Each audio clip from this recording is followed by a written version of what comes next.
Gold trusted gold buyers మీరు తాకట్టు పెట్టిన బంగారాన్ని విడిపించి ఈ రోజు ఉన్న మార్కెట్ ధరకు కొనబడను. అండ్ లేటర్ కాంగ్రెస్ అది అప్రూవ్ చేశారు. అమెరికాలో చాలా టైప్స్ వీసాస్ ఉన్నాయి. ఇప్పుడు మీరు ఎక్కడికైనా వెళ్తుంటే మీరు వీసా అప్లై చేయాల్సి వస్తుంది. భారతదేశం నుంచి వెళ్ళేటోళ్ళకి కొంతమందికి ఫర్ ఎగ్జాంపుల్ థాయిలాండ్ వెళ్ళాలనుకోండి, వీసా ఆన్ అరైవల్ అని ఉంటుంది. నేను అక్కడ పనిచేస్తాను, నాకు తెలుసు. వీసా ఆన్ అరైవల్ అంటే అక్కడ వెళ్ళంగానే ఎయిర్పోర్ట్లోనే 2200 బాట్లు కట్టేసి, అంటే వాళ్ళ కరెన్సీ కట్టేసి ఫామ్ ఫిల్అప్ చేసి మీకు అక్కడే స్టాంప్ కొట్టి వీసా ఇచ్చేస్తారు. That is visa on arrival. మిగతా కంట్రీస్కి ముందే వీసా అప్లై చేయాల్సి వస్తుంది. ఫర్ ఎగ్జాంపుల్ దుబాయ్కి వెళ్తున్నాను అనుకోండి, యూఏకి వెళ్తున్నాను, మీరు ముందే వీసా అప్లై చేయాల్సి వస్తుంది. ఇంకెక్కడైనా major countries, European countries.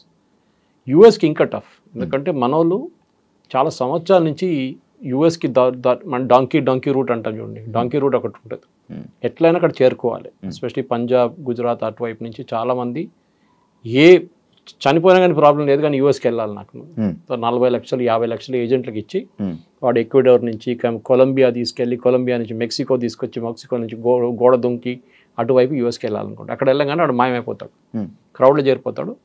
So ఇప్పుడు దాకా యూఎస్ అడ్మినిస్ట్రేషన్ ఏంటంటే, మనం చూసుకుంటూ వస్తే బుష్ కానీ, క్లింటన్ కానీ, బైడెన్ అడ్మినిస్ట్రేషన్, వీళ్ళందరూ చాలా వీక్గా ఉన్నారు ఇమిగ్రేషన్ మీద. లక్షలాది మంది వస్తున్నారు, వచ్చి అక్కడ పనిచేస్తున్నారు. చాలామంది దగ్గర వీసాలు లేవు, వీసా అయిపోయిన వాళ్ళు ఎక్స్పైర్ అయిన కూడా ఉన్నారు. ఇప్పుడు యూరోప్లో కూడా అదే పరిస్థితి. యూకేలో చూస్తున్నారు, బోట్లో వచ్చి దిగుతున్నారు, వాళ్ళకి హోటల్ 5 స్టార్ హోటల్ ఇచ్చేస్తున్నారు, తిండి ఇచ్చేస్తున్నారు, నిద్రపోండి, మీకు 3000 పౌండ్లు ఇస్తారు నెలకు. ఏం కావాలి ఇంకా? సోమాలియా నుంచి, సూడాన్ నుంచి, ఆఫ్రికా నుంచి అందరూ వచ్చి అక్కడ పడుతున్నారు, ఆఫ్ఘనిస్తాన్ నుంచి కూడా. కానీ యూఎస్కి ఎందుకు వెళ్తారు? ఒకటి, అక్కడ వెళ్ళే ఒక ఆస్పిరేషన్ ఒకటి ఉంటుంది కొంతమందికి. ఒకటి ఎడ్యుకేషన్. మన దగ్గర నుంచి వెళ్ళే స్టూడెంట్స్లో, ఇది నేను చెప్పట్లేదు, మీరు డేటా తీసుకోవచ్చు.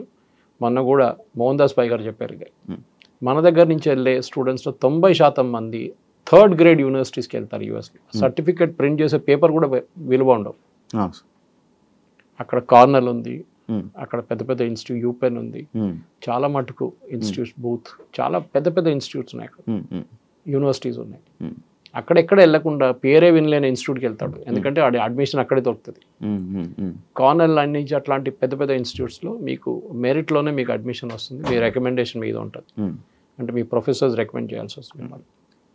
వాళ్ళ సెలెక్షన్ ప్రాసెస్ చాలా టఫ్. బహుశా మీకు స్కాలర్షిప్ కూడా ఇస్తారు. సో మన వాళ్ళు ఏం చేస్తారు, ఫస్ట్ స్టెప్లో యూఎస్కి ఎందుకు వెళ్తారంటే చదువు అని చెప్పి వెళ్తారు. అక్కడ చదువు ఫినిష్ చేయగానే ఎంఎస్ వెళ్తే ఎంఎస్ ఫినిష్ చేస్తారు, కొంతమంది పిహెచ్డి లెవెల్ కూడా వెళ్తారు. అక్కడ వెళ్ళిన తర్వాత వాళ్ళు ఏం చేస్తారు, ఓపీటీ అనే ఒక దాన్ని అప్లై చేస్తారు, ఆప్షన్ ప్రాక్టికల్ ట్రైనింగ్. ఆ ప్రాక్టికల్ ట్రైనింగ్ ఏంటంటే, మీరు చదువుకున్న సబ్జెక్ట్, ఫర్ ఎగ్జాంపుల్ రోబోటిక్స్ చదువుకున్నారు, ఆ రోబోటిక్స్ని మీరు ప్రాక్టికల్గా లైఫ్లో ఇంప్లిమెంట్ చేయలేదు, మీరు థియరీ నేర్చుకున్నారు.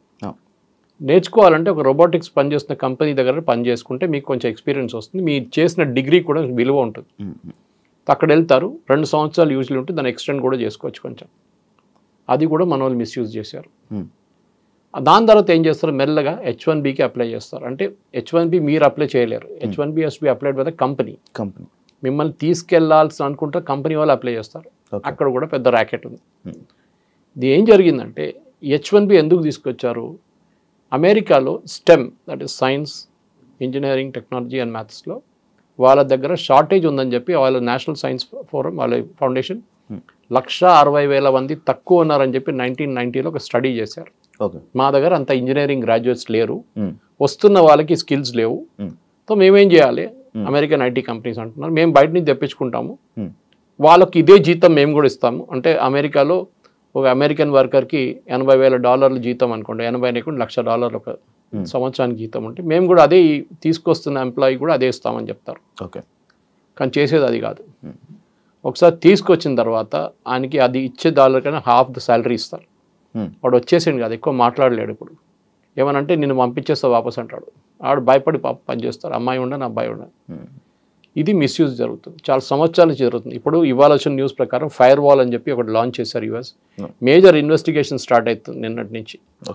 వాళ్ళ యూఎస్ లేబర్ డిపార్ట్మెంట్ ప్రతి వీసా, ప్రతి H1B కానీ మిగతా వీసాలు కూడా ఇష్యూ చేయడానికి వాళ్ళకి జీతం ఎంత, వాళ్ళు ఎప్పుడు వచ్చిండ్రు అని మొత్తం బయట హిస్టరీ, జాగ్రఫీ అంతా బయట తీస్తున్నారు ఇప్పుడు. దీంతో బహుశా ఒక 50% ఇండియన్స్ పట్టుబడతారు, 100 ఒక మాయమైపోతారు, ఇప్పుడే మాయమైపోతారు చాలా మంది, ఎందుకంటే వాళ్ళందరూ గాయమైపోతారు అక్కడి నుంచి. సార్ గత ఒక మూడు నెలల క్రితము లైక్ ఇదే స్టూడెంట్స్ లైక్ స్టూడెంట్ వీసా మీద వెళ్ళి వర్క్ చేస్తున్నారని చెప్పి అప్పుడు కూడా కొన్ని వెళ్ళి ఇమిగ్రేషన్ 47 మందిని పంపించేశారు. ఆ ఇష్యూస్ అవుతున్నాయి. దానివల్ల ఏమైనా ఎఫెక్ట్ ఏమైనా ఉందా సార్? అదే మిస్యూజ్ అండి. అంటే మీరు పని చేయడానికి మీకు లీగల్గా రూల్స్ ఉంటుంది. ఈవెన్ కెనడాలో మీకు ఉంది, ఆస్ట్రేలియాలో కూడా ఉంది. కెనడా ప్రాబ్లం ఏంటంటే పాపులేషన్ చాలా తక్కువ, వాళ్ళ దగ్గర పని చేయడానికి మనుషులు లేరు. వాళ్ళ దగ్గర న్యాచురల్, ఎందుకంటే కెనడాలో మీరు ఉండే పరిస్థితిలో కొన్ని స్టేట్స్ ఉన్నాయి అనమాట, కొన్ని ఏరియాస్లోనే మీరు ఉండొచ్చు. మీతో అంతా చాలా హార్ష్ వెదర్, -30 -40కి వెళ్ళి అక్కడ ఉండలేరు. కెనడాలో ఉన్న కొన్ని సిటీస్లోనే అందరు ఉంటారు. వాళ్ళకి ఫామ్ ల్యాండ్ ఆపరేట్ చేయడానికి, అంటే పెద్ద పెద్ద వందలాది ఏకర్ల పొలాలు ఎవరు లేరు నడిపేది. సో పంజాబ్ నుంచి చాలా మందిని తీసుకెళ్లారు. And they are hard working. వాళ్ళు వెళ్ళి మొత్తం దీని అంతా ట్రాక్టర్ గిటర్ పెట్టి అంతా సాఫ్ చేసి ప్రొడక్షన్ మొదలు పెట్టారు. నెక్స్ట్ వేవ్ ఎడ్యుకేషన్ కోసం వెళ్ళారు. యూఎస్ యూనివర్సిటీలో అడ్మిషన్ రాని వాళ్ళు కెనడాకి వెళ్ళారు. ఐడియా ఇస్ కెనడాలో ఉండి మెల్లగా యూఎస్కి దూరిపోదాం, ఎవడు పట్టుకోవడం అన్న. ఎందుకంటే Canada US border open border, అంత పెద్ద చెక్కింగ్ ఏం లేదు. మీరు ఈజీగా మాయమైపోవచ్చు. అక్కడ వెళ్ళి గాయపేసి మీరు సడన్గా యూఎస్లో కనిపిస్తారు నెక్స్ట్ డే. యూఎస్లో ఉన్న ఐస్ సెంటర్ డిపార్ట్మెంట్ కూడా ఉంది, వాళ్ళ ఇమిగ్రేషన్ కస్టమ్స్ అండ్ ఎన్ఫోర్స్మెంట్. వాళ్ళు ఏం చేస్తారంటే చెక్ చేయాలని రూల్ వాళ్ళ దగ్గర ఉంది, కానీ ఇప్పుడు దాకా అది చేయలేదు. ట్రంప్ వచ్చిన తర్వాత ఇప్పుడు మీరు చూస్తున్నారు లాస్ ఏంజలీస్ కానివ్వండి, న్యూయార్క్ కానివ్వండి, వాషింగ్టన్ డీసీ కానీ రేట్ల మీద రేట్లు నడుస్తున్నాయి. రెస్టారెంట్లో పనిచేస్తున్న ఎంప్లాయీస్ని పట్టుకెళ్తున్నారు, పెట్రోల్ బంక్లో పనిచేస్తున్న పట్టుకెళ్తున్నారు. దాంట్లో చాలా మంది మన వాళ్ళే ఉన్నారు తెలుగు స్పీకింగ్ స్టేట్స్ నుంచి. ఈ ప్రాబ్లం మీకు కేరళలో కనిపించదు. కేరళ నుంచి వచ్చే H1B మీద వెళ్ళే వర్కర్స్ అందరూ నర్సెస్. యూఎస్లో నర్సెస్ పెద్ద షార్టేజ్ ఉంది, యూరోప్లో కూడా ఉంది సేమ్ ప్రాబ్లం. సెకండ్ డాక్టర్స్ కూడా తక్కువ ఉన్నారు వాళ్ళ దగ్గర. సో డాక్టర్స్ మన దగ్గర తీసుకెళ్తారు. కానీ దీని లాజిక్ ఏంటి? H1B అనగానే highly skilled worker, exceptional skill మీకు ఉందన్నమాట. ఏ ఫీల్డ్ అయినా మీ ఫీల్డ్ నుంచి. మన దేశంలో H1B అనగానే అందరు ఐటీతో ఈక్వేట్ చేస్తారు. కాదు, H1B is for all fields. మీరు ఒక great musician, great sound recordist, okay, లేకుంటే మీరు సైంటిస్ట్, మీరు ఆస్ట్రోఫిజిస్ట్, మిమ్మల్ని కూడా H1Bలో తీసుకెళ్తారు. అక్కడ ఉన్న యూనివర్సిటీస్ తీసుకెళ్ళచ్చు, అక్కడ ఉన్న కంపెనీలు తీసుకెళ్ళచ్చు. ఒక 10-15 సంవత్సరాల ముందు ఈ అకాడమిక్ వాళ్ళని H1B కోటా నుంచి తీసేశారు. అంటే H1Bకి ఫర్ ఎగ్జాంపుల్ 64,000 లేకుంటే 80,000 వీసాలు ఉన్నాయి అనుకుంటే ఒక సంవత్సరానికి లిమిట్ ఉంటుంది. అకాడమిక్ వాళ్ళని దాన్ని తీసేశారు, దాన్ని కలపలేదు, సపరేట్గా పెట్టుకున్నారు. వాళ్ళకి లిమిట్ లేదు. బికాస్ అకాడమిక్స్లో బెస్ట్ ప్రొఫెసర్స్ కావాలంటే మేము బయట నుంచి తెచ్చుకోవాలని మా దగ్గర లేరండి. రేపు ఫర్ ఎగ్జాంపుల్ అమెరికాలో ఒక సాంస్క్రిట్ సబ్జెక్ట్ నేర్పియాలి ఒక యూనివర్సిటీలో అంటే వాళ్ళు ఎక్కడి నుంచి తీసుకొస్తారు? సాంస్క్రిట్ ప్రొఫెసర్ భారతదేశం నుంచి తీసుకురావాలి కదా, ఇక్కడి నుంచి తీసుకొస్తారు. స్పానిష్ ప్రొఫెసర్ గారు వాళ్ళు సౌత్ అమెరికా నుంచి తీసుకొస్తారు. ఓకే, సో అదే కదా ద మెయిన్ ప్రాబ్లమ్ ఇస్ మన దగ్గర ఈ ఫస్ట్ అండర్స్టాండింగ్ లేదు. ఎస్పెషలీ తెలుగు స్పీకింగ్ స్టేట్స్లో H1B వీసా అనగానే as a matter of right అనుకుంటున్నారు వాళ్ళు. మా రైట్ అది, మా అధికారం మాకు. అది ఎట్లయిపోయిందంటే మీరు రీప్లేస్ చేస్తున్న ఎవరిని అక్కడ. H1B is meant to replace an American worker. అమెరికాలో ఉన్న వాళ్ళ సిటిజన్ ఉద్యోగం నీకు ఇస్తున్నారు. ఎందుకు? వాళ్ళ దగ్గర స్కిల్ లేదు, వాడు నేర్చుకోలేదు, వాడు కాలేజ్కి వెళ్ళలేదు, మా దగ్గర అంత సైంటిస్ట్ లేరు, లేకుంటే అంత ఇంజనీర్ లేరు, వీరిని తీసుకుంటున్నాము. పెటిషన్ ఫైల్ చేసి ఆర్గ్యూ చేయాల్సి వస్తుంది కంపెనీ ఇమిగ్రేషన్ ముందు. నేను ఎందుకు తీసుకొస్తున్నా అంటే ఒక లీగల్ కేసు లాగా ఆర్గ్యూ చేయాలి. చూడండి ఈయన క్వాలిఫికేషన్ ఇంత, ఇదంతా, ఆయన ఇది చేస్తున్నాడు, అది చేస్తున్నాడు చెప్పి ఆర్గ్యూ లాస్ట్ వాళ్ళు కన్విన్స్ అయితే మీకు H1B ఇస్తారు. ఓకే సార్, ఇప్పుడు H1B వీసా $1 lakh పెట్టడానికి రీజన్ ఏంటి సార్? దానివల్ల ఏమైనా ఇండియాకి ఏమైనా లాస్ ఉందా? ఇండియా అని కాదు, ఇప్పుడు ఇక్కడి నుంచి వెళ్ళే దాంట్లో 82% మంది ఇండియన్స్. ఓకే, అంటే 70 దాకా పెట్టుకోవచ్చు మనం, ఇంక్లూడింగ్ చైనీస్. ఇట్స్ 82 నా. చైనీస్ 12 ఉన్నారు, మనం 70% మన వాళ్ళే. ఇద్దరు కలిపితే మెజారిటీ మనం చైనా. ఎందుకు పెడుతున్నారంటే ఫస్ట్ ఆఫ్ ఆల్ ట్రంప్కి ఎలక్షన్ క్యాంపెయిన్ టైంలో ట్రంప్ చెప్పారు అప్పుడు H1B మిస్యూస్. H1B వీసా కాదు, వీసా తీసేయలేదు, ఇంకా వీసా అక్కడనే ఉంది, తీయలేరు. ఎందుకంటే అది కాంగ్రెస్ అప్రూవల్ కావాలి దానికి, వాళ్ళ పార్లమెంట్లో. H1B ఉంది కానీ మిస్యూజ్ చేస్తున్నారు. సో దానికి నేను ఆ మిస్యూజ్ అరకట్టడానికి చేస్తున్నా ఈ పని. అంటే మీరు నిజంగా $1,00,000 కడితే మీరు బెస్ట్ ఎంప్లాయీనే తీసుకొస్తారు మీరు. ఇప్పుడు ఎట్లయిపోయిందండి, కోవిడ్ తర్వాత మనం ఎక్కడ కూర్చొని పని చేసుకోవచ్చు. అదొకటి పెద్ద లెసన్ కోవిడ్లో. ఎక్కడైనా ఏ ఫీల్డ్ అయినా కానీ మీరు ఎక్కడ కూర్చొని పని చేసుకోవచ్చు. జూమ్ అనే సబ్జెక్ట్, జూమ్ అనే ఒక కాన్సెప్ట్ కూడా మనకు తెలియదు దానికన్నా ముందు. జూమ్ కాల్ అనగానే ఈవెన్ నార్మల్ వీడియో కాల్స్ కూడా జూమ్ కాల్ అంటాం. స్ట్రీమ్ యార్డ్ వాళ్ళు కూడా జూమ్ కాల్ అంటారు. ఇప్పుడు వీడియో కాల్స్ కోసం వాడేవాళ్ళు జూమ్ కాల్. ఇప్పుడు చూడండి, అది ఎట్లా అయిపోయిందంటే పేపర్ చదవడం మానేశారు చాలామంది కోవిడ్ టైంలో. దాని తర్వాత పేపర్ సర్క్యులేషన్ పడిపోయింది, 50% ఉంది ఇప్పుడు కూడా, ఇంప్రూవ్ కాలేదు, రికవర్ కాలేదు వాళ్ళు. ఇది ప్రాబ్లం ఎక్కడ వచ్చిందంటే ఈ వీసా టైంలో ఇప్పుడు యూఎస్కి తీసుకెళ్లే దాంట్లో ఈ కోవిడ్ తర్వాత కూడా చాలా మట్టుకు అక్కడున్న వెళ్తున్న వాళ్ళు, ఇక్కడి నుంచి వెళ్తున్న వాళ్ళ క్వాలిఫికేషన్ చాలా తక్కువ. సో వీళ్ళేం చేస్తారంటే ప్యాడింగ్ అప్ రెజ్యూమే అంటారు దాన్ని. అంటే మీకు 5 సంవత్సరాల ఎక్స్పీరియన్స్ ఉంటుంటే ఇంకొక 5 సంవత్సరాలు దొంగ సర్టిఫికేట్ తయారు చేసుకుంటారు. నేను ఎప్పుడు జోక్ చేస్తాను, మన దగ్గర సాప్ వాళ్ళు దాని లేని సాఫ్ట్వేర్ మనకు యునైటెడ్ స్టేట్స్ ఆఫ్ అమీర్పేటలో దొరుకుతుందండి.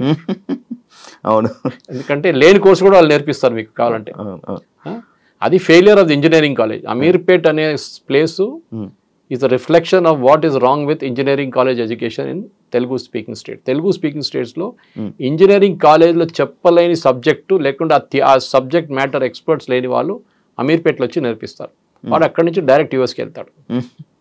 ఓకే, సో ఏమైందంటే ఈ స్కిల్ లెవెల్స్ మీకు ఇంప్రూవ్ చేయడానికి ప్యాడింగ్ అప్ రెజ్యూమేస్ చేస్తారు. అంటే 5 సంవత్సరాల ఎక్స్పీరియన్స్ ఉన్నవానికి 5 సంవత్సరాలు. నిన్ననే 3 రోజుల క్రితం హైదరాబాద్లో ఇమిగ్రేషన్లో ఎయిర్పోర్ట్లో కొన్ని పట్టుకున్నారు, యూకే పోతున్న అబ్బాయిని, ఇంజనీరు, బీటెక్ ఎంటెక్ అన్నీ చేసి 5 సంవత్సరాల ఎక్స్పీరియన్స్ తర్వాత వీసా కూడా వచ్చింది మనకి యూకే నుంచి.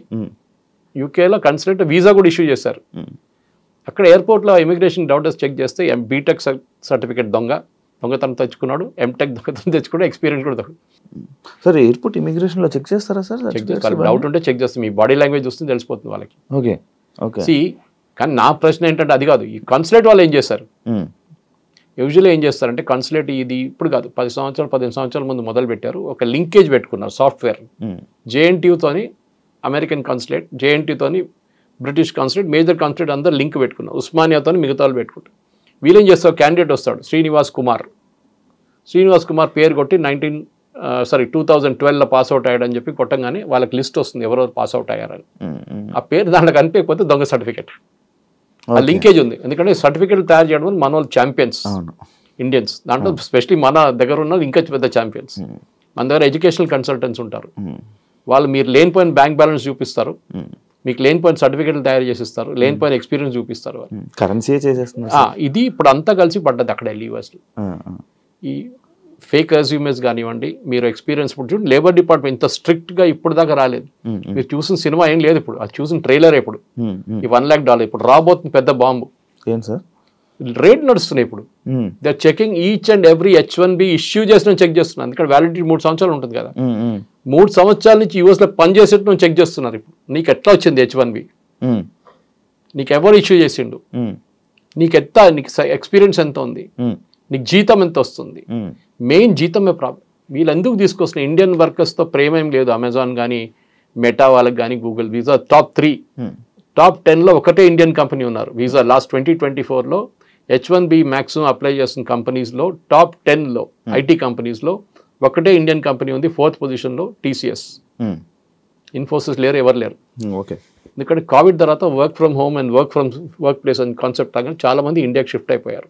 ఇండియా నుంచే వర్క్ చేస్తున్నారు. ముందు కాన్సెప్ట్ ఉండే on site and off site అని, ఇప్పుడు ఆ కాన్సెప్టే పోయింది. ఇప్పుడు అమెజాన్ వాళ్ళు ఇండియన్స్ H1Bలో ఎందుకు తీసుకొస్తున్నారు? అమెజాన్లో ఇంత పెద్ద పని ఏంటి వీళ్ళకి, ఇంత పెద్ద ఇంజనీరింగ్ స్కిల్ ఏంటి వీళ్ళకి అమెజాన్లో, that they need an Indian engineer whose extraordinary. అట్లేం లేదు. సో ఏం చేస్తారంటే తక్కువ జీతం ఇవ్వడానికి వీళ్ళని గుంజుకొని తీసుకెళ్తారు. So that is what is being investigated now today onwards. నిన్న ట్రంప్ అనౌన్స్ చేసిన రోజు అదేం చెప్పలేదు, ఇవాళ చెప్తున్నారు. జెన్యున్గా ఉన్న వాళ్ళని తీసుకెళ్ళండి, ఎవరికి అబ్జెక్షన్ లేదు. కానీ H1B is not a matter of right. మీకు అర్హత నాకు ఇచ్చే ఉండాలని చెప్పి ఎవడు చెప్పట్లేదు. వీసా ఈజ్ అ రైట్ కాదు, visa is a kind of మీకు ఇస్తే ఇస్తారు, లేకుంటే లేదు. ఇప్పుడు యుఎస్ కన్సులేట్కి వెళ్తే ఆల్మోస్ట్ 50% మంది వీసాలు రిజెక్ట్ అయిపోతున్నాయి. అవును సార్, యాక్చువల్లీ అదే పాయింట్ సార్. ఎందుకంటే రీసెంట్ టైమ్స్లో కొంతమంది దగ్గర నేను విన్నది ఏంటంటే, అంటే వాళ్ళ ఫ్యామిలీనే అక్కడికి తీసుకొని వెళ్ళడం కోసమని వీసా ఇంటర్వ్యూస్ కానీ వెళ్తుంటే వాళ్ళ మొత్తం అందరివి రిజెక్ట్ అయిపోయాయంట. అంటే నార్మల్ వీసాస్ కూడా రిజెక్ట్ అవ్వడానికి రీజన్ ఏమైనా ఉందా? వాళ్ళ డౌట్ వస్తుంది, నువ్వు ఎందుకు వెళ్తున్నావు యూఎస్కి అని అడుగుతారు. ఫస్ట్ నేను చదవడానికి వెళ్తున్నా అంటాడు.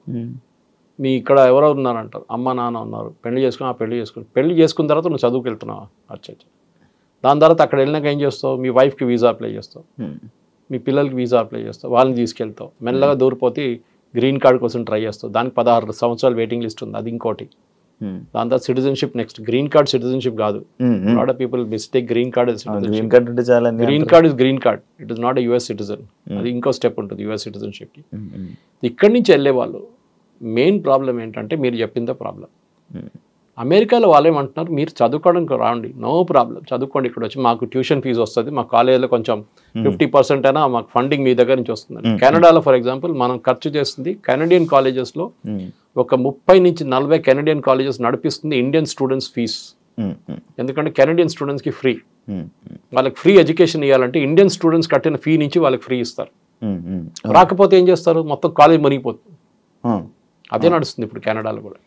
ఎందుకంటే ట్రూ వాల్యూ తెలిసిపోయిన అందరికీ. అక్కడ ఉన్న, నేను చెప్పాను కదా, ప్రింట్ చేయడానికి కూడా అర్హత లేని కాలేజీలు అక్కడ ఉన్నారు పేరుతో. చెప్పకపోతే పెద్ద స్టోరీ. మన దగ్గర ఒక రేడ్ జరిగింది మన కెనడాలో, యూఎస్లో కూడా జరిగింది ఇప్పుడు కదా 2 సంవత్సరాల ముందు. ఆ యూనివర్సిటీ లేదంట, పేపర్లోనే లేవు. ఆ పేపర్ ఇచ్చిండు, సర్టిఫికేట్ ఇచ్చిండు, వీసా ఇచ్చేసిండు, అన్నీ తీసుకెళ్ళి ఇక్కడ కోర్సు కూడా కంప్లీట్ చేసిన యూనివర్సిటీ లేదు అసలు. ఒక ఆడిటోరియం ఉందంట, ఆడిటోరియం అందరూ తీసుకెళ్ళి కూర్చోబెడతారంటే ఒకడు వచ్చి 1 గంట సేపు చెప్పేసి వెళ్ళిపోతారు, అయిపోయింది ఆ రోజు క్లాస్. ఇట్లాంటి ఫ్రాడ్ నడుస్తుంది. ఎందుకంటే అట్లా చాలా ఉన్నాయి ఇట్లాంటివి. సో ఇప్పుడు యుఎస్ గవర్నమెంట్ ట్రంప్ని తప్పుపట్టలేమండి. నేను మళ్ళీ అదే సబ్జెక్ట్కి వస్తున్నాను. బంగ్లాదేశ్ వచ్చి ఇండియాలో వచ్చి మీ ఉద్యోగం తీసుకెళ్తే మీకు ఎట్లా ఉంటుంది? అదే కదా మనం అప్పుడు అంటున్నాం, బంగ్లాదేశ్ని పంపేయండి, రోహింగ్యాలను ఇక్కడ ఏం చేస్తున్నాం వాళ్ళు పంపించండి అని. మా ఉద్యోగం వాళ్ళు తీసుకెళ్ళిపోతున్నారు అని. కరెక్ట్, కొట్టాల్సింది వాళ్ళు పంపించారు, కానీ మన వాళ్ళని కొట్టారని చెప్పట్లేదు నేను. నేనే అంటున్నా అంటే మీరు లీగల్గా వెళ్తే ప్రాబ్లం లేదు. 10 మందిలో 5 మంది లీగల్గా వెళ్తే 5 మంది ఇల్లీగల్గా వెళ్తున్నారు, ఈ 10 మంది పేరు కూడా ఖరాబ్ అయిపోతుంది అంతా. సార్ అంటే అందరు బ్లాక్ మార్క్ అయిపోతారు. సార్ అంటే మన ఇండియాలో ఉన్న కొంతమంది ఏమనుకుంటున్నారంటే ఈ బ్రిక్స్ నోట్ అని కొత్తగా ఈ మధ్య వస్తుంది కదా సార్, ఆ నోట్ వల్లనే ఇవన్నీ ట్రంప్ కావాలని మన ఇండియా మీద కక్షపాతంతో చేస్తున్నాడు అని చెప్పి. BRICS not first of all లేదు. ఏంటి బ్రిక్స్ నోట్ అని ఏ నోట్ లేదు. అది ఏంటి సార్ మరి? బ్రిక్స్ వాళ్ళ ఇంటర్ కరెన్సీ ఎక్స్చేంజ్ కోసం భారతదేశం బ్రెజిల్తో ట్రేడ్ చేసుకోవడానికి డాలర్ కాకుండా మనం ఇంకే కరెన్సీ వాడుకోవచ్చు. ఫర్ ఎగ్జాంపుల్ రష్యాతో మనం ట్రేడ్ చేస్తున్నాడు, రష్యా స్విఫ్ట్ సిస్టమ్ అనే ఒక ఇంటర్నేషనల్ సిస్టమ్. మీరు ఇప్పుడు ఒక ఇంటర్ కంట్రీ ట్రాన్స్ఫర్ చేస్తే ఇక్కడ నుంచి మీరు యూఎస్కి వచ్చి డబ్బులు పంపిస్తున్నారు, మీ తమ్ముడు అక్కడ చదువుకుంటున్నాడు, మీరు ఆయనకి ఫీజు ఇక్కడి నుంచి పంపిస్తున్నారు, మీరు బ్యాంక్కి వెళ్ళి డబ్బులు కట్టి వాళ్ళ బ్యాంక్కి ట్రాన్స్ఫర్ చేస్తారు. ఆ వర్క్ చేస్తున్న సిస్టమ్ పేరు స్విఫ్ట్, ఇంటర్నేషనల్ సిస్టమ్. రష్యాని బ్యాన్ చేసి పడేశారు దాని నుంచి, ఎందుకంటే యుక్రెయిన్ వార్ స్టార్ట్ చేయగానే. ఇప్పుడు రష్యా డబ్బులు మనం రష్యాకి ట్రాన్స్ఫర్ చేయలేము. మనం ఏం చేస్తాం, సరే మేము రూపీలో పే చేస్తాం మీకన్నా, డైరెక్ట్ బ్యాంక్ ట్రాన్స్ఫర్ రూపీ నుంచి మా స్టేట్ బ్యాంక్ నుంచి మీ రష్యన్ బ్యాంక్కి ఇచ్చేస్తారు. కానీ రూపీ, డాలర్ కదా, డాలర్ కాగానే స్విఫ్ట్ నుంచి వెళ్ళాల్సి వస్తుంది. అవునవును, స్విఫ్ట్ నెంబర్ అనేది స్విఫ్ట్ SWIFT అని ఉంటుంది, ఆ నెంబర్ లేదు ఇప్పుడు రష్యా. సో మనం ఏం చేస్తాం trade. So BRICS is that only. BRICS ఏమన్నా ఆల్టర్నేటివ్ కరెన్సీ కాదు, ఏదో కొత్త కరెన్సీ యూరో తీసుకురావట్లేదు ఇక్కడ. We are trying to kind of evolve different system. For example మనం ఇరాన్తో ట్రేడ్, ఇప్పుడు ఇరాన్ లేదనుకోండి దీని బ్రిక్స్లో, కానీ చెప్తున్నా ఇరాన్తో మనం ఫస్ట్ ఆయిల్ ట్రేడ్ చేసినప్పుడు అమెరికా వాళ్ళు బ్యాన్ పెట్టినప్పుడు న్యూక్లియర్ డీల్తో ఏం జరిగిందంటే ఇరాన్ ఏమన్నారు, ఫస్ట్ వాళ్ళ లోకల్ కరెన్సీలో మనం ఇచ్చేస్తే చాలన్నారు, మనం ఇచ్చాం. దాని తర్వాత మనం చెప్పాం అది కూడా చేయలేము, యూఎస్ చాలా ప్రెషర్ పెడుతున్నా అంటే ఒక పని చేయండి, మాకు బియ్యం కావాలి, మాకు ఇన్ని టన్స్ మిలియన్ టన్స్ బియ్యం కావాలి, మీ దగ్గర ఆ బియ్యం మాకు ఇచ్చేసేయండి, మేము మీకు ఆయిల్ ఇచ్చేస్తాం. బార్టర్ ట్రేడ్ అంటాం అన్న, పాత సిస్టమ్లో అట్లనే ఉండే, మీరు అది ఇచ్చి మీరు తీసుకు. సో ఈ బ్రిక్స్తో దీనికి సంబంధం లేదు. ట్రంప్కి కోపం ఏంటంటే ఆ లాబీ చాలా పవర్ఫుల్ అయిపోతుంది, దాంట్లో రష్యా అండ్ సౌత్ ఆఫ్రికా అస్సలు పడదు, చైనా ఇంకా పడదు, మిగిలింది ఎవరు? ఇండియా కదా. ఇండియా మీద టార్గెట్ చేస్తారు. సో ఇండియాని టార్గెట్ చేయడంలో ఇండైరెక్ట్లీ వీళ్ళు ముగ్గురు ఉన్నారని చెప్పి టార్గెట్ చేస్తున్నారు. కానీ బ్రిక్స్కి దీనికి సంబంధం లేదు.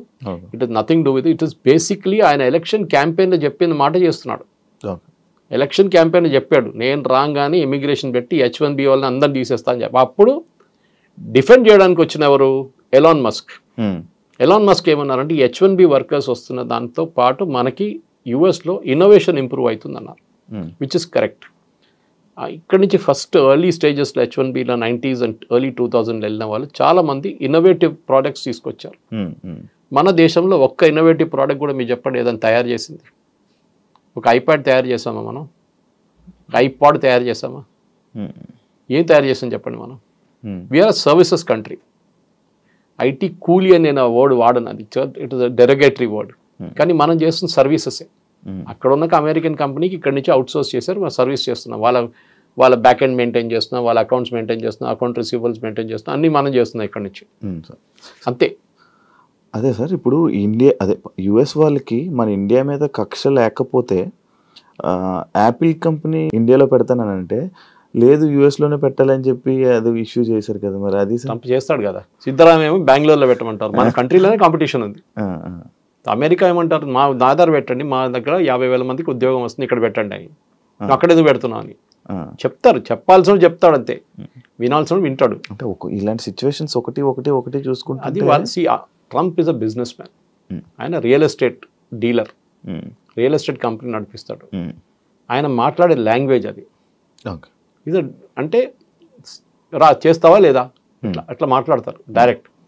మన దగ్గర రియల్ ఎస్టేట్ అట్లా కాదు, కానీ ట్రంప్ లాంగ్వేజ్ అది. ఇదో స్ట్రైట్ ఫార్వర్డ్ డీలర్. నాకు ఎంత వస్తుంది చెప్పు, నీకు ఇంత ఇస్తాను నేను కథ. ఇది డీల్ అన్నమాట. సో ట్రంప్ చేసేది అన్ని ఆయనకి అమెరికన్. నేను కూడా సిఎన్ఎన్ ఒక ఒపీనియన్ పోల్ వచ్చింది చూశాను నేను. And CNN is anti Trump. దాంట్లో కూడా చాలా మంది అమెరికన్ ట్రంప్ని సపోర్ట్ చేస్తున్నారు ఇప్పుడు. 2-3 దాంట్లో. ఒకటి ఎకానమీ, సెకండ్ క్రైమ్. చాలా క్రైమ్ ఎక్కువ ఉండే అక్కడ, ఎస్పెషలీ వెనిజువేలా నుంచి వచ్చిన గ్యాంగ్లు, కొలంబియన్ గ్యాంగ్స్ వచ్చి అక్కడ రేప్లు, మర్డర్లు అన్నీ చేశారు యూఎస్లో చాలా సిటీ. వాళ్ళందరినీ పంపించేశారు, మిగతా వాళ్ళని అందరు జైలు వేసేశారు. మూడవది ఎంప్లాయ్మెంట్ టు యూఎస్. అది ఇంకా వాళ్ళు హోప్లో ఉన్నారు. యూఎస్లో మ్యానుఫ్యాక్చరింగ్ తిరిగి రాదు, మర్చిపోండి. కార్ మ్యానుఫ్యాక్చరింగ్ రాదు, స్టీల్ మ్యానుఫ్యాక్చరింగ్ రాదు. చైనా తీసుకెళ్ళిపోయింది, ఒకవైపు మెక్సికో తీసుకెళ్ళిపోయింది, ఇంకోవైపు కెనడా తీసుకెళ్ళిపోయింది. మీ అమెరికాకి ఇప్పుడున్న ఎగ్జిస్టింగ్ టాలెంట్లో basically high technology which they are really good, దాంట్లో డౌట్ లేదు. ఫర్ ఎగ్జాంపుల్ NVIDIA చిప్స్ గురించి మాట్లాడుతున్నారు, వాళ్ళు పెద్ద ఒక ప్లాంట్ పెడుతున్నారు అక్కడ. ఎందుకు ఆ chips is very very critical for AI గురించి. ఏఐలో యూజ్ చేయడానికి అట్లాంటి హై పవర్ఫుల్ చిప్స్ కావాలి మనకి, AI సిస్టమ్స్ వర్క్ చేయడానికి. మిగతా చాలా ఉన్నాయి, పవర్ కావాల్సి వస్తుంది, మిగతా రిక్వైర్మెంట్ చాలా ఉన్నాయి. కానీ NVIDIAని అక్కడ తయారు చేయమంటున్నా అంటే ఇండియాలో తయారు కావట్లేదా? ఇండియాలో కూడా అవుతుంది, తైవాన్లో అవుతుంది, చైనా తయారు చేస్తున్నారు చిప్స్. సో యుఎస్ ఏమంటున్నారంటే, మేము ట్రంప్ చెప్పారు కూడా ఒకసారి, మాకు అండర్వేర్లు బెనియన్ తయారు చేయడం మాకు వద్దు అన్నాడు, ఆ బిజినెసే మాకు వద్దు అన్నాడు. ఎవరు అడిగారు, అది కూడా తీసుకొచ్చి మాకు అదంతా వద్దు, మాకు high value products, which is correct strategy, తప్పేం లేదు దాంట్లో. అవును సార్, యుఎస్కి సంబంధించిన అండర్వేర్ కంపెనీస్ మన ఇండియా నుంచే ఉన్నాయంట కదా. ఫర్ ఎగ్జాంపుల్ కీటెక్స్ మన దగ్గర వరంగల్లో పెట్టిన ప్లాంట్స్, కేరళ నుంచి ఉన్న సాబు జేకబ్, ఆంధ్రాలో కూడా. సో సాబు జేకబ్ గారు is the number 2 supplier in US. అక్కడున్న మేజర్ సూపర్ మార్కెట్స్కి, మాల్స్కి, అక్కడున్న మేజర్ ఇంపోర్ట్ కంపెనీస్కి సప్లై చేసే చిల్డ్రన్స్ ఇన్నర్వేర్ లిటిల్ స్టార్ అంట ఆ బ్రాండ్ని. ఆయన నంబర్ 1. ఆయన కూడా ఇప్పుడు 50% పడగానే బాంబు పడ్డది ఆయన మీద కూడా. ఆయన ఏం చేస్తాడు, ఇండియాలో స్టార్ట్ చేసేసాడు అమ్మమ్మడు. ఇప్పుడు దాకా ఇండియాలో అమ్మలేదు, ఇప్పుడు ఇండియాలో ఒక్కొక్క రోజు 3-4 ఓపెన్ చేస్తున్నాడు అవుట్లెట్స్. 1000 అవుట్లెట్స్ ఓపెన్ చేస్తాడంట ఒక సంవత్సరం లోపల. నేను అదే టర్న్ ఓవర్ ఇండియాలో చేసుకుంటా అంటున్నాడు ఆయన. సో ఎక్స్పోర్ట్ బ్యాన్తో సంబంధం లేదు. మన దగ్గర ఏం ప్రాబ్లం ఎక్కడ వచ్చిందంటే, మనం చాలా మటుకు యూఎస్ మీద డిపెండెంట్ అయిపోయాం. సార్ అదే యాక్చువల్లీ మన ఇండియన్స్ మొత్తం యూఎస్ మీద డిపెండ్ అయిపోయారా? ఇప్పుడు నిన్న అశ్విని వైష్ణవ్ గారు ఒక స్టేట్మెంట్ ఇచ్చారు, I'm shifting to Zoho software అన్నారు. Zoho is a pure home bound software. తమిళనాడులో ఏదో విలేజ్లో తయారు చేసిన software. And Sridhar Vembu, Zoho corporation, ఆయన చాలా పెద్ద స్టేట్మెంట్ అది. ఎందుకంటే మోదీ గారు బై ఇండియా అని చెప్పి, మేడ్ ఇన్ ఇండియా ప్రోడక్ట్ కొనండి అని చెప్పి మొన్న నేషన్ అడ్రస్ చేశారు. మేడ్ ఇన్ ఇండియా ప్రోడక్ట్ అంటే ఇండియాలో తయారు చేసిన వస్తువులు కొనాలి, కరెక్ట్ అది. కానీ మీకు ఎట్లా తెలుసు అండి, Pepsi is a made in India product or American product? American product కాదు, ఇండియాలో తయారు చేస్తున్నారు. పెప్సీ సార్ ఇండియాలో తయారు చేస్తున్నారు. Brand name is US brand name, తయారు చేస్తున్న ఇండియన్ కంపెనీ పెప్సీ ఇండియా. దాని నుంచి ఒక 2% రాయల్టీ ఇస్తారు యూఎస్కి. ఇక్కడ నుంచి డబ్బులు అక్కడ తీసుకెళ్ళట్లేదు, డబ్బులు ఇక్కడే ఉంటుంది. మీరు మెక్డానల్డ్స్ ఉంది, మెక్డానల్డ్స్ ఎవరు? ఇండియన్ కంపెనీ నడిపిస్తున్నారు, వాళ్ళ బ్రాండ్ వాడుకుంటున్నారు. అట్లా చాలా ఉన్నాయి అట్లాంటివి. సో మేడ్ ఇన్ ఇండియా అనగానే మీరు అంతా యూఎస్. ఎవడో వెళ్ళినాడు, అరే KFC మీద వెళ్ళి రాళ్ళు విస్తరదాం అనేది పిచ్చోళ్ళు. KFC is again run by an Indian company. So వాళ్ళ బ్రాండ్ యూజ్ చేస్తున్నారు అంతే. సో మీరు దానంటే వాడక్కర్లేదు. మేడ్ ఇన్ ఇండియా అనగానే డెఫినెట్లీ మనం చాలా ప్రోడక్ట్స్, ఫర్ ఎగ్జాంపుల్ యాపిల్ వస్తుందండి, కెనడా నుంచి వస్తుంది, మీరు చూసుంటారు సూపర్ మార్కెట్లలో. మనం వెళ్ళి కొలుతారు ఏంటంటే, మేడ్ అది ఫ్రమ్ కెనడా అని రాస్తుంది. మా ఇంటికి వెళ్ళి ఆ స్టిక్కర్తో సహా మా టేబుల్ మీద పెడతాను. మా వాళ్ళు ఇంటికి ఎవరైనా వస్తే అది చూస్తారు, కెనడా నుంచి యాపిల్ తీసుకొచ్చాడు ఈయన. ఒక ఈగో ఇష్యూ ఉంది మనకి ముందు 90s 2000లో బయట నుంచి ప్రోడక్ట్స్ చాలా తీసుకొస్తున్నాయి. మేము కేరళ నుంచి, నేను మా దగ్గర దుబాయ్ నుంచి ఎవరైనా వస్తే ఆ టైంలో 80s 90sలో నేను చిన్నపిల్లప్పుడు స్కూల్ నుంచి కాలేజ్ బయటకు వచ్చిన టైంలో ఏం చేస్తామంటే వాడు పర్ఫ్యూమ్లు ఒక పెద్ద డబ్బా తీసుకొస్తాడు. అక్కడ ఏం పని చేస్తాడు అడగాడు. పాపం వాడు ఏదో కష్టపడి ఎక్కడో పని చేస్తుంటాడు, హోటల్లోనో ప్లేట్ వాషింగ్లోనో ఏదో చేస్తుంటాడు. అదంతా ఇడిసేసి ఆయన వస్తున్నాడు పర్ఫ్యూమ్లు ఒక 10 బాటిళ్ళు, 10 టీ-షర్ట్లు, 10 షార్ట్స్, ఇదన్నీ తీసుకొచ్చి అందరికి పంచి పెడతాడు. సో మనం ఏమనుకుంటాం, అరే ఇదంతా చాలా ఇదండి. ఇప్పుడు ఎవడైనా వస్తున్నాయి అక్కడ ఏం తీసుకురాడు. ఇప్పుడు ఇండియాలోనే ఉంది దానికన్నా ఎక్కువ. So we're making our own products in India. మనం రాకెట్లు తయారు చేస్తున్నాం, మనం శాటిలైట్స్ తయారు చేస్తున్నాం, we're making our own cars. మనం ఏం చేయట్లేదు చెప్పండి. ఇప్పుడు డ్రోన్స్ తయారు చేస్తున్నాం, we're making everything hour cells.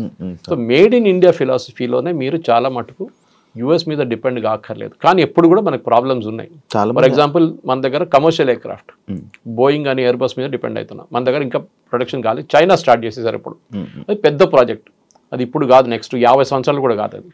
ఎందుకంటే మన దగ్గర వాల్యూమ్ ఉండదు. మనం ఎంత 300 ఎయిర్క్రాఫ్ట్ కొంటాం ఒక సంవత్సరానికి కావాలంటే, అది కూడా మ్యాక్సిమం. ఆ వాల్యూమ్తో సస్టైన్ చేయలేము. టెక్నాలజీ వేరే అది.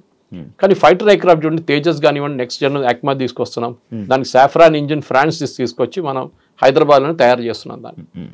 ఈవెన్ నెక్స్ట్ రఫేల్ మోడల్, రఫేల్లో మొత్తం ఫ్యూసిలాజ్ హైదరాబాద్ తయారవుతుంది టాటా కంపెనీతో.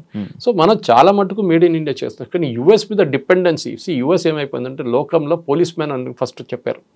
ఆఫ్ఘనిస్తాన్కి ఎందుకు వెళ్ళారు, సిరియాకి ఎందుకు వెళ్ళారు, సొమాలియాకి వెళ్ళి అక్కడ గొడవ. ఎక్కడ పోయినా అమెరికా ఏ దేశంలో పోయినా కానీ వాళ్ళు మొత్తం ధ్వంసం చేసే బయటకు వచ్చారు. మీరు ఆఫ్ఘనిస్తాన్ తీసుకోండి, ఇరాక్ తీసుకోండి, you go to Syria, Lebanon, ఎక్కడ వెళ్ళినా కానీ, వియట్నాంతో స్టార్ట్ అయింది అమెరికా డిజాస్టర్. ఒక్క మాట కూడా అమెరికా ఒక్కటే చాలా కేర్ఫుల్ ఉంటారు. వాళ్ళ సాయిల్ మీద కొట్లాడరు, ఎప్పుడు యుద్ధం ఉండదు. రెండోసార్లు వాళ్ళ మీద యుద్ధం అని చెప్పలేం, అటాక్ జరిగింది. ఒకటి పర్ల్ హార్బర్లో జాపనీస్ అటాక్ చేశారు. నెక్స్ట్ 9/11లో ప్లేన్ తీసుకొచ్చి ట్విన్ టవర్స్ మీద కొట్టారు. Only twice. అది కాకుండా ఎప్పుడైనా అమెరికా ఇంకొక దేశంలో వెళ్ళి అక్కడ కొట్లాడి మొత్తం అక్కడ ధ్వంసం చేసి బయటకు వచ్చేస్తారు. వియట్నాంతో Vietnam was big disaster. So అట్లాంటి లెసన్స్ మనం నేర్చుకోవాలి. అమెరికాకి ఏంటంటే వాళ్ళ సెల్ఫిష్ ఇంట్రెస్ట్ వాళ్ళు చూసుకుంటున్నారు. మోదీ గారు వెళ్ళి రేపు నేను బంగ్లాదేశ్ వాళ్ళకి ఉద్యోగం ఇస్తా అంటే మోదీ గారిని రేపు తీసి కింద పడేస్తారు అక్కడ ఉన్న ప్రజలు. మాకు ఉద్యోగం కావాలి, బంగ్లాదేశ్ వాళ్ళకి వద్దు అని చెప్పేసి అదే పాలసీ ఆయన ఫాలో చేస్తున్నారు. He's catering to his constituency. ఆయన ఓటర్ల కోసం ఆయన ఏమైనా చేస్తాడు. సార్ మన ఇండియాలో ఎక్కువగా మన తెలుగు వాళ్ళు అంటే నువ్వు ఒక బీటెక్ కంప్లీట్ చేసావు, నువ్వు ఒక ఇంజనీరింగ్ అయిపోయిందంటే నువ్వు యుఎస్లో వెళ్ళిపోవాలి, లేకపోతే ఒక పెళ్లి సంబంధం ఏదైనా సెట్ అయితే యుఎస్ వర్క్ ఇచ్చి పెళ్లి చేయాలి అంటే ఇలాంటివి ఎక్కువ ఉండడం వల్ల యుఎస్ డిమాండ్ ఎక్కువ అయిపోయిందా? యుఎస్ అమెరికన్ డ్రీమ్ ఒకటి ఉంది, అది క్రాష్ అయిపోయింది కంప్లీట్గా. ఇప్పుడు ట్రంప్ వచ్చిన తర్వాత ఇంకా మొత్తం క్రాష్ అయిపోయింది, క్రాష్ ల్యాండింగ్ అయిపోయింది కంప్లీట్గా. ఫస్ట్ ఆఫ్ ఆల్ మనం ఏం చేస్తున్న పెద్ద తప్పు ఏంటంటే we should never antagonize American workers. అంటే అమెరికాలో ఉన్న వాళ్ళ వర్కర్స్ని మీరు పనికిరాదు, మీరు ఇంట్లో కూర్చోండి, మేము వచ్చాం మీ పని చేయడానికి అని చెప్పకూడదు. అది ఎప్పుడు చేయకూడదు, చేసాం మనం. ఇప్పుడు చూడండి, ఇవాళ as we speak department of labour ఒక ఇన్వెస్టిగేషన్ ఓపెన్ చేశారు, ప్రాజెక్ట్ ఫైర్ వాల్ అని చెప్పి యుఎస్లో.